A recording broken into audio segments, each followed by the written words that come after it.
السلام علیکم ورحمۃ اللہ وبرکاتہ۔ میں ہوں حافظہ الماس حسین۔ آج میں آپ کی خدمت میں حاضر ہوں ایک نئے موضوع کے ساتھ۔ اگر ابھی تک آپ نے میرا یوٹیوب چینل سبسکرائب نہیں کیا تو سبسکرائب کر دیں، اور نئے آنے والی جتنی بھی ویڈیو ہیں انہیں سنا کریں، انہیں دیکھا کریں، اور اپنی زندگی میں اس سے متعلق کوئی نہ کوئی تبدیلی رہنما کیا کریں۔ ایک دینی مسائل ہے کہ روزے کے مسائل حروف تہجی کی ترتیب سے ذکر کیے جا رہے ہیں، لہٰذا آپ سب ممبر اسے غور سے پڑھیں، ثواب کی نیت سے اسے آگے شیئر کریں۔ روزے کے مسائل: اذان کا تعلق سحری یا افطاری کے ساتھ نہیں بلکہ سحری ختم کرنے کا تعلق صبح صادق کے وقت کے ساتھ ہے، اور افطاری کا تعلق مغرب کے وقت داخل ہونے کے ساتھ ہے، یعنی صبح صادق کے طلوع ہونے سے سحری اور تہجد کا وقت ختم ہو کر فجر کا وقت شروع ہوتا ہے، اور اس ٹائم کے بعد سحری کرنا جائز نہیں، چاہے فجر کی اذان ہو یا نہ ہو، کیونکہ اذان کا اصل تعلق مرد حضرات کی باجماعت نماز کے ساتھ ہے۔ سحری کے ساتھ اس کا کوئی تعلق نہیں، بلکہ سحری کا اختتامی وقت وہ ہے جس وقت صبح صادق کا فکس ٹائم داخل ہوا، اور یہ ٹائم معلوم کرنا ہر مسلمان پر لازم ہے کہ وہ کسی صاحب علم سے اپنے شہر کے اوقات کے مطابق صبح صادق کا فکس ٹائم معلوم کر کے، تاہم اذان اگر وقت پر ہو، تاخیر سے نہ کی گئی ہو تو اسے سحری ختم ہونے کی علامت سمجھی جائے گی، اور فوراً کھانا پینا چھوڑنا لازم ہوگا، ورنہ یہ روزہ نہیں ہوگا۔ اس طرح مغرب کا صحیح وقت داخل ہوتے ہی افطاری کی اجازت ہوتی ہے، اذان کا انتظار لازم نہیں ہوتا، البتہ اگر مغرب کی اذان وقت داخل ہونے کے بعد ہو تو اسے مغرب کا وقت داخل ہونے کی علامت سمجھی جائے گی، اور اذان کے ساتھ یہ افطاری کی اجازت ہوگی، لیکن شرط یہ ہے کہ وقت سے پہلے اذان شروع نہ ہوئے، اور ورنہ پھر وہ روزہ نہیں ہوگا، اس کی قضا لازم ہوگی، کفارہ لازم نہیں۔ مغرب کا وقت کسی ٹائم داخل ہوتا ہے، یہ بات اپنے شہر کے اوقات کے مطابق کسی صاحب علم سے معلوم کرنی چاہیے۔ ایام بعض کے روزے ہر مہینے کی 13ویں اور 14ویں اور 15 دن کے روزے کو ایام بعض کے روزے کہتے ہیں۔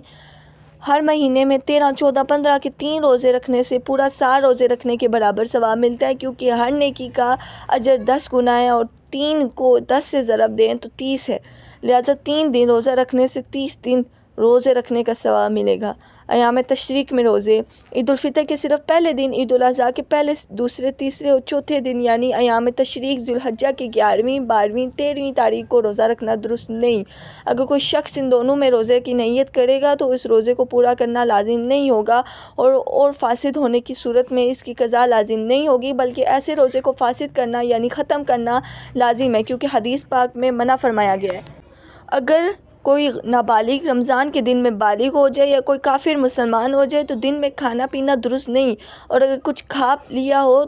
تو نو مسلم اور بالغ پر اس دن کی قضا لازم نہیں۔ اگر کوئی نابالغ زوال سے پہلے بالغ ہو اور ابھی تک کچھ کھایا پیا نہیں ہو اور روزے کی نیت کی ہو تو روزہ درست ہو جائے گا۔ جب بچے میں روزے رکھنے کی طاقت ہو تو اس کو روزہ رکھنے کا حکم دیا جائے، جبکہ بچوں کو روزہ رکھنے سے کوئی ضرر نہیں، اور اگر ضرر ہو تو حکم نہ دیا جائے۔ جب بچے کی عمر 10 سال ہو جائے تو تحمل اور برداشت کے موافق روزہ رکھنے کی تاکید کرنی چاہیے۔ اگر روزہ نہ رکھے تو نماز کی طرح سختی کرنی چاہیے تاکہ بالغ ہونے کے بعد روزہ رکھنا دشوار نہ ہو۔ اگر نابالغ بچہ روزہ رکھ کر توڑ دے تو اس کی قضا رکھوانا ضروری نہیں، اگر نماز توڑ دے تو دوبارہ پڑھوانا چاہیے۔ روزہ دار عورت کے لیے بلا ضرور اپنے منہ سے کوئی چیز چبا کر چھوٹے بچے کو کھلانا مکروہ ہے، البتہ اگر اس کی ضرورت اور مجبور ہو تو مکروہ نہیں، لیکن اس کا ذائقہ نکلنے سے روزہ فاسد ہوگا۔ اگر کسی نے لقمہ دوسرے کو کھلانے کے لیے چبایا پھر اس کو خطا سے نگل گیا ہو تو کفارہ لازم نہیں ہوگا، صرف قضا واجب ہوگی۔ اگر کوئی مرد یا عورت بڑھاپا، ایسا مرض جو ہمیشہ بیمار رہتا ہے، ہونے کی وجہ سے رمضان کا روزہ رکھنے پر قادر نہیں اور مستقبل میں بھی قادر ہونے کی کوئی امید نہیں اور صحت کی امید بھی نہیں، تو ہر روزے کے بدلے میں تقریباً 2 کلو گندم یا اس کی قیمت فدیہ میں دے سکتا ہے، لیکن اس کے بعد اگر صحت یاب ہو گیا تو دوبارہ قضا کرنا ضروری ہے۔ ایک روزے کی فدیہ کی قیمت وہی ہے جو صدقۃ الفطر کی ہے۔